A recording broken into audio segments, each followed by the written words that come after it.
Muy buenas, bienvenido a Publisher Weekly en español y es un placer estar aquí hoy desde Santiago de Chile con Pedro Zúñiga, autor de La Batalla del Bosque Encantado. ¿Qué tal, Pedro? Hola, ¿qué tal? ¿Cómo están? Muy bien, un saludo desde España, Pedro. Gracias, gracias. De acá también, desde Chile, donde termina la tierra, como dicen en lengua indígena. Bueno, pues me gustaría empezar por el principio, ¿no? Para las personas que nos están viendo y que todavía no conocen tu libro, si fueran a una librería y cogieran La Batalla del Bosque Encantado, eh, ¿de qué le dirías que va tu obra? Es una historia de ciencia ficción y de aventura. Es una historia con unos personajes muy entretenidos, que parte en este mundo real, con personajes que viven una vida cotidiana y digamos pasan de repente a este mundo paralelo de encanto en donde van a vivir una serie de aventuras impensadas para ellos y con unos personajes y paisajes impresionantes en realidad. Y Pedro, ¿de dónde surge una idea tan original y a la vez tan concreta, no tan definida? Bueno, siempre he escrito relatos cortos desde joven y por ahí creo que tiene que ver mucho con mi infancia. Me crié en una zona agrícola, con lugares pintorescos, así, algunos muy parecidos a, una, a una serie de encanto, de fantasía. Y todas esas cosas fueron dándome como la inspiración necesaria para ir creando estas aventuras. Y, Pedro, ¿cuál es la parte que más te ha costado escribir del libro? Crear los escenarios, básicamente. Crear esos escenarios y hacerlos diferentes a lo que normalmente yo había visto en series o leído en otros libros. Y bueno, Pedro, en un libro de fantasía, ¿no? De aventura y fantasía se nos vienen una serie de referentes claros, ¿no? Pero me gustaría saber cuáles han sido los tuyos concretamente. En cuanto a literatura, perdón. Bueno, em, tengo por ejemplo a Julio Verne, no sé, 20.000 viajes de submarino, 20.000 leguas de viaje submarino, disculpa, estoy un poco nervioso. Viaje al centro de la Tierra, La vuelta al mundo en 80 días. Después a Robert Louis Stevenson con La isla del tesoro, El señor de los anillos, Isabel Allende, eh, Hernán Rivera Letelier acá en Chile. Y eso básicamente son mis puntos como de inspiración y películas, muchas películas.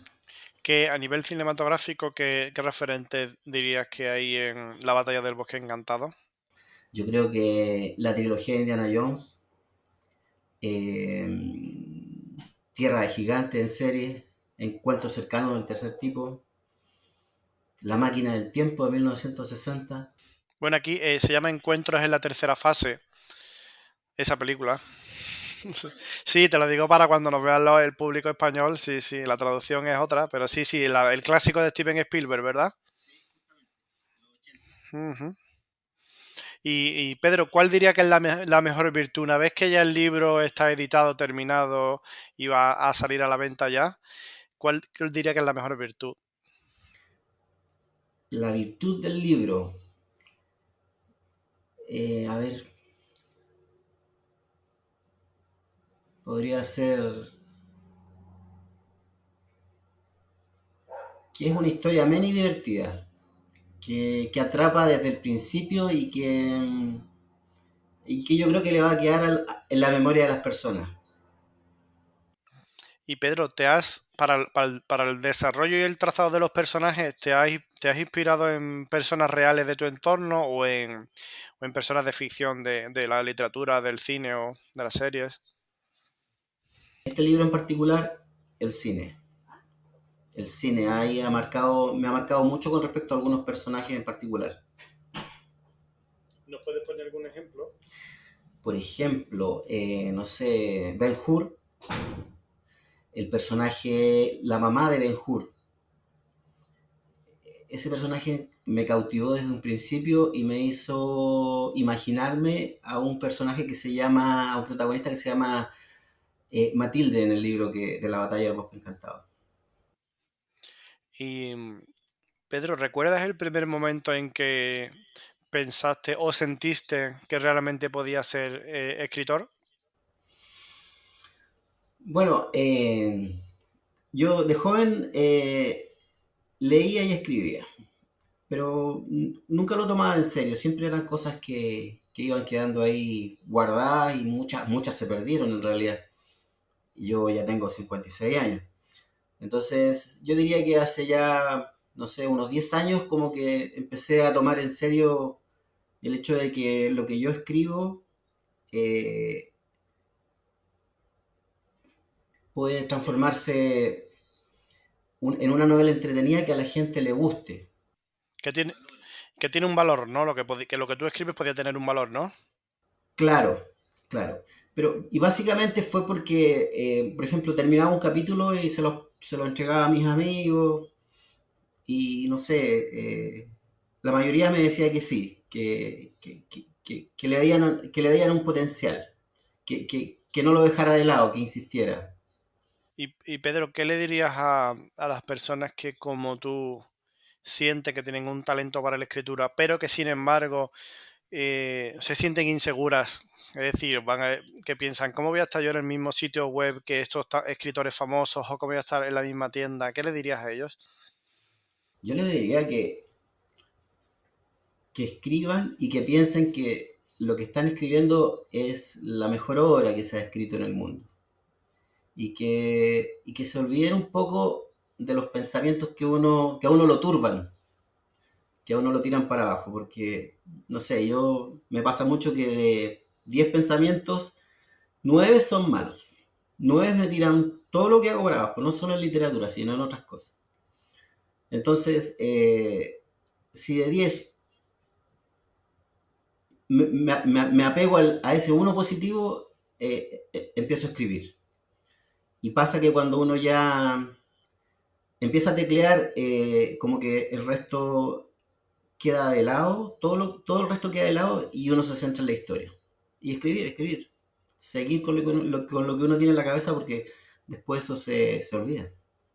Y que algunas veces sentimos de manera injusta con nosotros mismos que parece que ese lugar de escritor o de persona talentosa le corresponde a otros, pero no a nosotros, ¿no? Como si esas otras personas no fueran humanos igual que nosotros, ¿no? Sí, fíjate que yo me acuerdo cuando era niño, veía a Maradona jugar fútbol. Y una vez un profesor nos dijo, él también fue niño, igual que ustedes. Y a mí me quedó marcado ese comentario porque es verdad, pues a mí me acercó a ese personaje. No a lo que veía solamente en televisión, sino que a la parte humana de él. Entonces, claro, hoy en día uno ve a los grandes escritores como lejanos, pero bueno, ellos también en algún momento tomaron el lápiz y se pusieron a escribir. Y han pasado por el mismo camino, más o menos, que el resto, ¿no? Justamente. En realidad ellos o sea, seguramente en algún momento tuvieron dudas, pero después creyeron en lo que hacían. Le dieron ese valor que a los Nobel nos cuesta tanto asimilar. Sí, pero bueno, todo el mundo es Nobel la primera vez, ¿no? Y Pedro, ¿cómo está siendo tu experiencia con tu editorial? No, buenísima, ha sido fantástica. Yo había tenido una experiencia en Chile y fue amarga. Entonces después, en un taller de literatura, me dijeron que, bueno, habían otras opciones y que uno tenía que saber elegir, buscar con paciencia y que cuando uno sintiera que estaba en el lugar correcto, bueno, echarle para adelante. Pedro, yendo a una pregunta un poco más personal o un poco más de ahora mismo, ¿qué libro tienes ahora mismo en tu mesita de noche? ¿Qué estás leyendo ahora mismo? Estoy releyendo el libro tengo una memoria horrible, de Terry Pratchett. El tema de ser los nervios. Eh, ay, Bueno, es que tiene, del mundo disco de Terry Pratchett. Lo estoy releyendo porque me encantó. bueno, eso es un completo clásico. Es muy... Pero fíjate que acá, bueno, acá en Chile, si tú no preguntas en una librería, no tienes otra forma de entender que hay nuevos tomos, a pesar que un tomo ya antiguo. Y llegué a él por una recomendación y me encantó. Y Pedro, ahora que ya estás en el mercado, digamos, ¿no? ¿Dónde te ves como autor en unos años? ¿Dónde me veo como autor? Es una pregunta, es una pregunta para mí un poco difícil porque yo soy de esas personas que siempre anda con un cable a tierra. Entonces me permitiría abrir un paréntesis y soñar un poco. Me gustaría estar con más libros, haber escrito más libros, tener un público que entienda y valore mi trabajo, que lo entretenga, que lo disfrute y que me reconozca como una persona que escribe libros entretenidos de principio a fin, sin altibajos. Que no es poco, ¿verdad? Eh, Fíjate que una de las cosas que me propuse de sobremanera cuando escribí el libro era que no tuviera esos altibajos, que fueran, que fueran diálogos entretenidos, situaciones divertidas e inesperadas, llenas de, llenas de vértigo. Y creo que lo conseguí por la opinión por la opinión que me entregó el editor de Editorial Caligram. Sí, yo creo que lo has conseguido también, que tu ritmo es tu libro es muy ágil. Sí, eso fue lo que me dijeron y como te digo, fue lo que me propuse desde el momento en que empecé a escribirlo porque, bueno, he leído muchas historias y hay historias que se caen. Entonces, así como series de televisión o películas que se caen y eso me generaba a mí una cierta incomodidad en donde yo mismo me decía, bueno, si yo escribo algo, no quiero que suceda una situación como esa. Quiero que sea lineal, quiero que sea parejo. Quiero que la gente sepa que después de una página vienen cosas nuevas y cosas que no los van a aburrir, que van a ser entretenidas. Pues Pedro, muchísimas gracias por atender a Publishers Weekly en español. Es un placer hablar contigo y desde aquí recomendamos fervientemente La Batalla del Bosque Encantado. Muchas gracias por la entrevista. Quiero recalcar que es mi primera vez, soy un escritor autodidacta, me encanta leer, me encanta escribir, me encanta soñar y espero que a la batalla del bosque encantado le vaya bien y poder seguir escribiendo en mis ratos libres, porque además tengo que trabajar como todo el mundo. Muchas gracias, Pedro. Muchas gracias a ti.